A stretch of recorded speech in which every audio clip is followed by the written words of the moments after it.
Maria Laura Lousada. Cara, essa mina...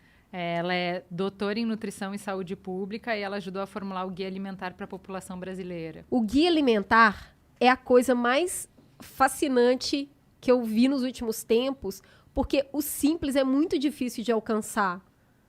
Se eu falar um negócio aqui que qualquer um entende, é uma mágica, é difícil. O Guia Alimentar Brasileiro, ele tirou todas aquelas classificações de carboidrato, de proteína, ele tirou tudo aquilo e ele dividiu os alimentos em 3.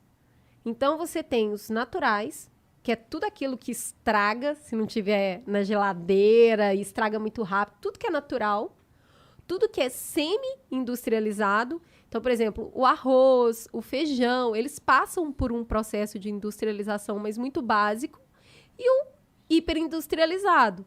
É tudo ali que meio Bolacha. que tá na maior parte do supermercado. A lataria, a salsicharia. São os produtos menos saudáveis que tem, né? Exato. São só esses 3.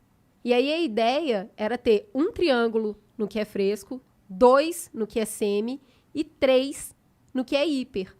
E aí, a partir disso, você só fala com a população.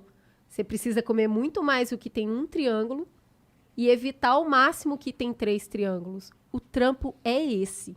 E aí, o guia é gigante. Ele tem toda a justificativa, todo o trabalho científico para isso. Esse guia é reconhecido no mundo inteiro. Que legal. Todo mundo baba ovo para esse guia, porque ele é foda. Virou referência, mudou o guia de vários países por causa desse guia. Foi o primeiro a fazer essa classificação. Hoje, isso já é básico no mundo, entendeu? Maneiro. Porque a gente Claro. contou.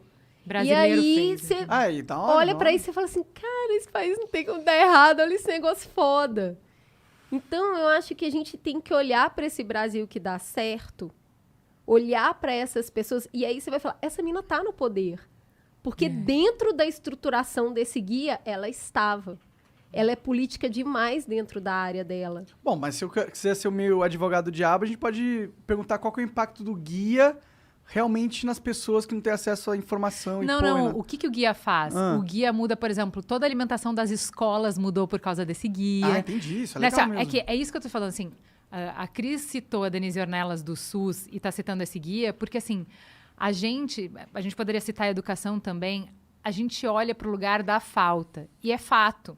Não, eu Falta tô um monte de coisa. Só que o que acontece se você olha da onde a gente veio para onde a gente tá, em termos de políticas públicas, o Brasil se organizou pra caramba. É que é muito grande, muito pobre e tem deficiências muito sérias. Porque a gente é gigante. Mas falta a gente conhecer e popularizar não só o que não funciona, mas assim, da onde a gente saiu, o que a gente já fez e o que a gente precisa fazer.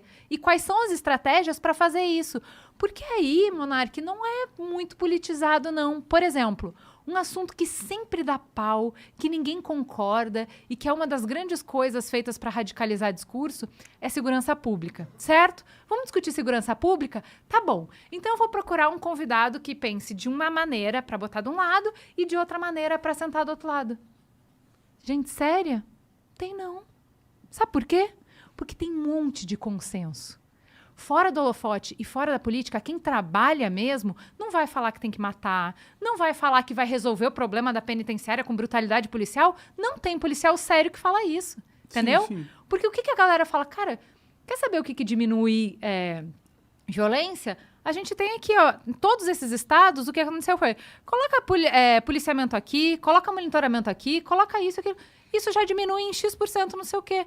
Então, assim, tem um monte de coisa, em um monte de área. Óbvio que tem ideologia, claro que mas é uma outra camada.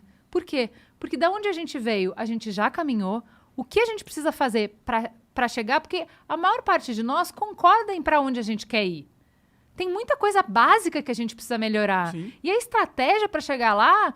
Todo olha, mundo já sabe qual é a gente também, devia... né? Assim, a gente realmente dava para falar assim, vamos fazer o que a gente concorda e quando chegar a parte que a gente discorda, a gente volta a conversar? Bom, Porque tem coisa pra cara, caramba pra fazer, cara. A gente já fez vários programas que depois o ouvinte falando, vocês não estão levando gente que discorda.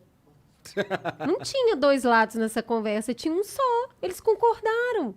Porque a verdade é que quando a gente senta com gente inteligente e bem intencionada, tem vários pontos que nos unem e pouco que são diferentes, entendeu? E eu acho também que a gente vive num estado que está tão ultrapassado em comparação ao mundo. A gente já viu tantas inovações que já aconteceram lá fora, então a gente já sabe o que os caras fizeram e que deram certo lá, que a gente só podia trazer para cá. O problema do Brasil não é saber o que fazer ou ter pessoas qualificadas que sabem fazer. O problema do Brasil é um problema que a gente foi sequestrado por uma elite política que não tá nem aí pra nós. A gente não consegue tirar esses caras de lá, tá ligado?